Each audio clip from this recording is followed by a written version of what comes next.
Hey guys, the name is Kris. Welcome to Gear Corner.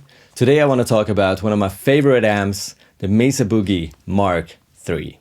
A short reminder, please subscribe to the channel if you enjoy my videos, and don't forget about the description box. It's full of useful infos, timestamps, gear links, etc. So what is this amp exactly? It's the Mark III Blue Stripe Edition.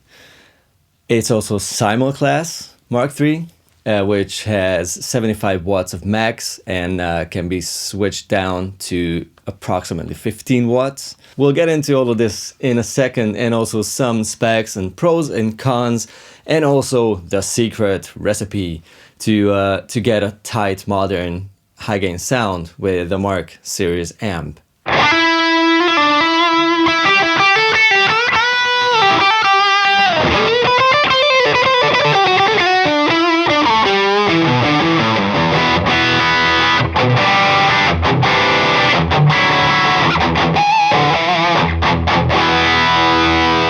Brief history on the Mark series.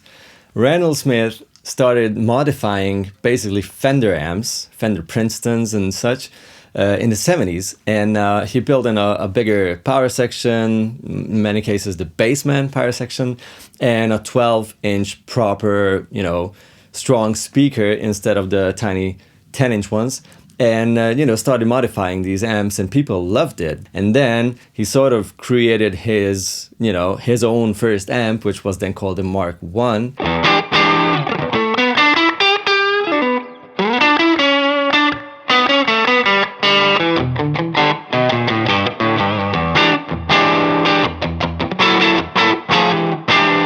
Carlos Santana started using the Mark I, the first generations already, and he told to Randall, like, oh man, these amps really have the boogie.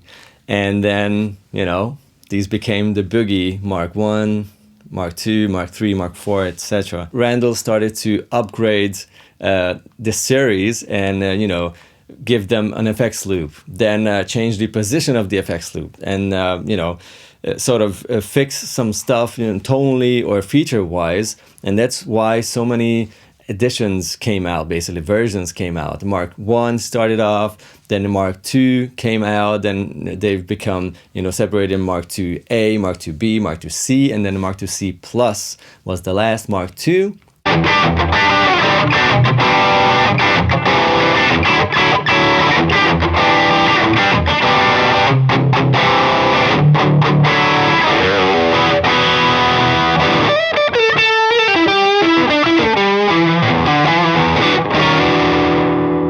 At this point, Randall had the effects loop nailed. It was sitting in the right spot so that your effects will not get distorted in the loop.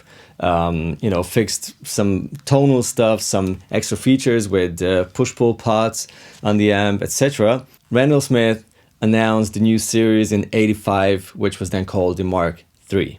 The Mark III, even though it has a couple of versions or editions, the blue stripe, the purple stripe, the green stripe, whatever, these were all basically the same amp, just with tweaks. Like one had more presence, One had like the exact transformer of the Mark II C+, etc. Like small differences.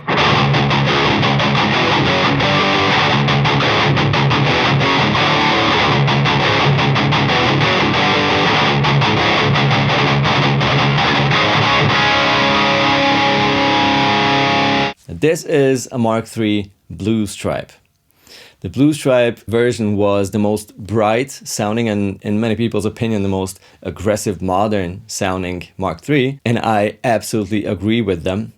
I have the presence knob at the back around 1 or 2, basically off, because if you start using it, you know, in the middle at like 5 or 6 or 7, it starts to get really, really bright. The amp has 3 channels, but to be honest, it's more of like a 2.5 channels because you have a rhythm and a lead channel, but on the rhythm channel, you can choose to go for a clean rhythm or a crunchy rhythm sound.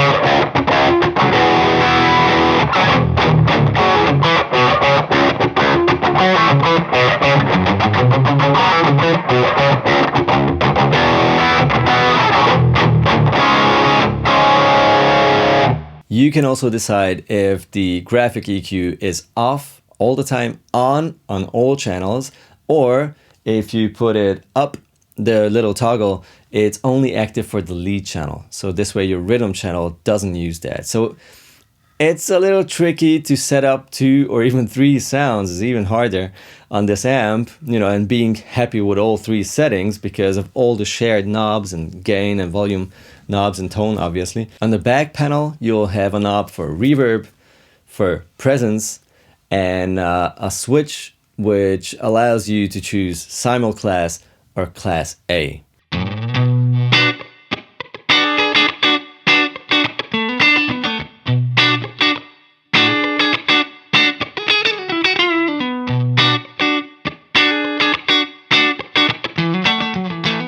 What's also tricky is the foot switchability. It does come with 3 foot switches. I mean, 3 separate foot switches which have to be connected with jack cables. It's a lot of cables and switches for such a small amp. Yeah, but I mean, come on, you know, these came out, the Blue Stripe came out in '88, so it's a long time ago, right? It's 32 years now. Crazy.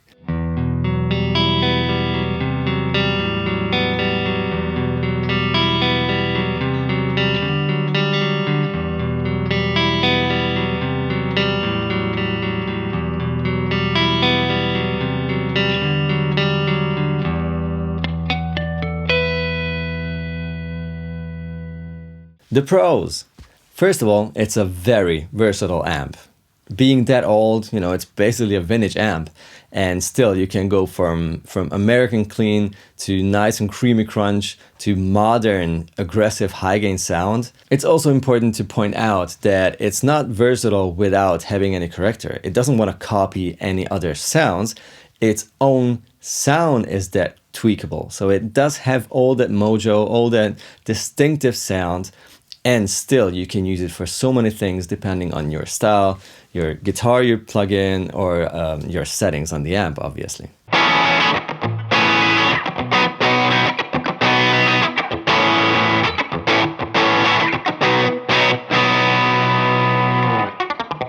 A huge plus, again, it's a well-built, high-quality amp. It's built to last.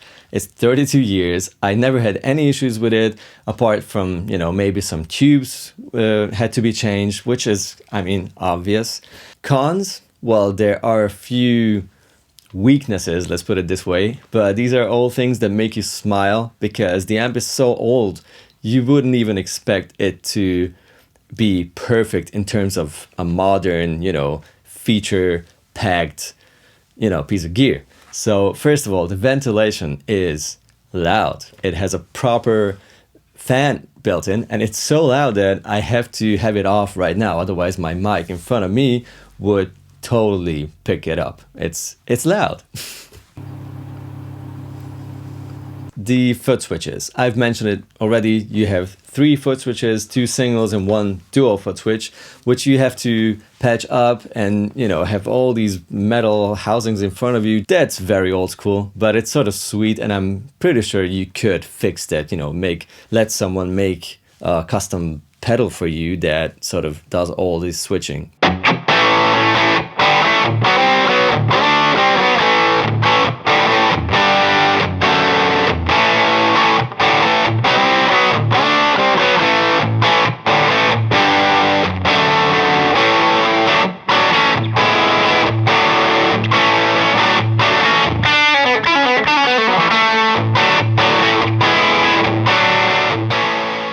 And last but not least, the only proper, well, flaw, I would say, is that if you want to have the best possible clean sound on the amp and also a very nice, you know, sort of modern gain sound, it's not gonna work probably. I'm struggling with finding the perfect setting because of the shared tone knobs, EQ knobs, and some other shared knobs. It's just not a very doable thing.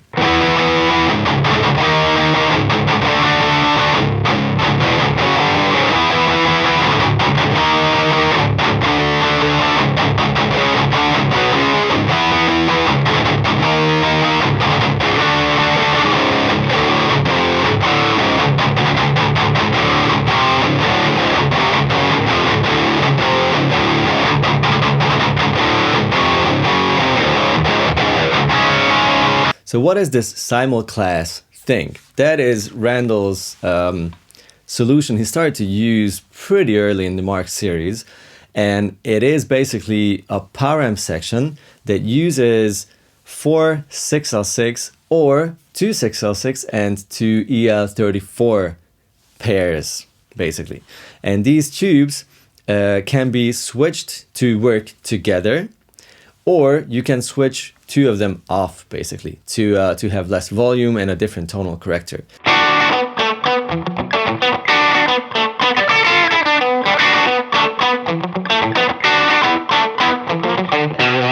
Two of the 4 tubes always work in class AB, which is the more modern and efficient way to amplify sounds in a tube amplifier. And the other 2, which could be the 6L6 if you have 4 of those, or the EL34s, work in class A. So if you switch the 2 tubes away, the class AB ones, the 6L6 ones, I can turn this amp into a class A 2 EL34 driven amp, which is so nice. And the tonal difference is there. It becomes sort of more spongy, mid-rangey, and sort of less heavy. And in this SIMUL-CLASS mode, it's all the bass, all the power and punch and everything. It turns itself into a modern power beast, basically.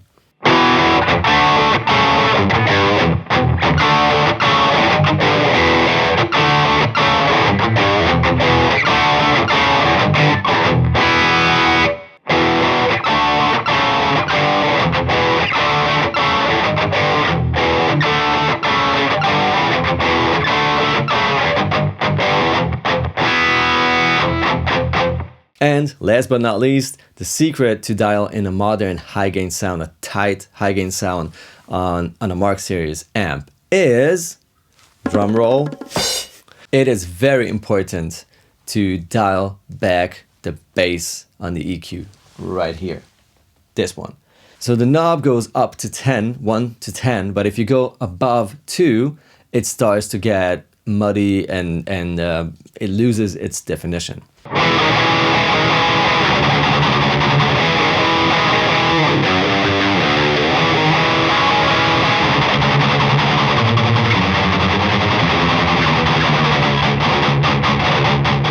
These are my high gain settings on the amp. From left to right, bright switch is pulled. Volume is pretty high because that's your pre-gain, basically. The treble knob is pulled for more clarity and definition. The bass knob is at 2 or even lower. You can get away with 0 and definitely not pulled out. You can set up the middle wherever you want. It's not a very aggressive knob, so it will not change very much. It will just fine tune the mids.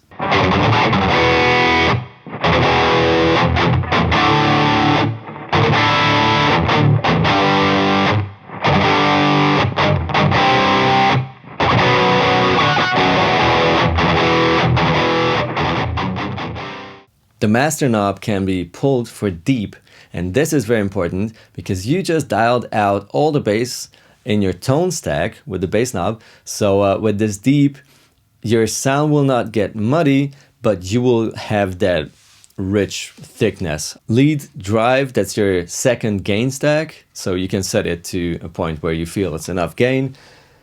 And the lead master is important to pull again because there's a bright switch basically for the lead channel, and you need that to have that modern, crisp, you know, focused, presency kind of sound.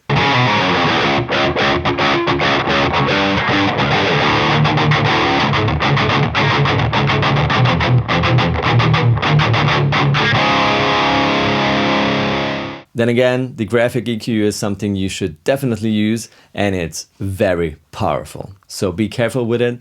And you know, just 2 millimeters more or less changes the sound extremely. The classic V setting, you know, lots of bass, not a lot of mids, lots of treble, that kind of sound sort of works, and you can then tweak it, you know, and for some reason that sounds most balanced. So it looks like you're scooping the hell out of your sound, but you're not really unless you go way down with the mids. So it's not at the minimum. Right now, it's about as much mids in my sound as what I would use with other amps or pedal gain or anything else.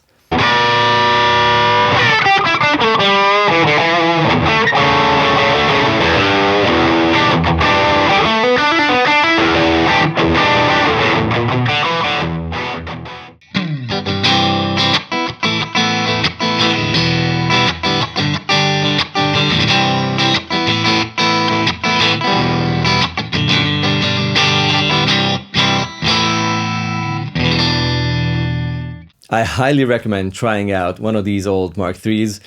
The Mark II C Plus is probably as good or even better, if even better, but those are so expensive already because they've become highly collectible already. The Mark IIIs are still sort of okay, you know. You should be careful not to go for modified, you know, sort of garage modded one because, you know, it might catch fire. You guys take it easy. Thank you very much for watching. Please hit me with a thumbs up and leave me a comment down there in the comment section. I will see you very soon. Take care. Bye-bye.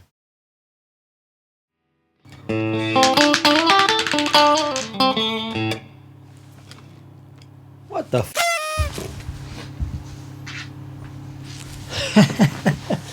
This just fell off.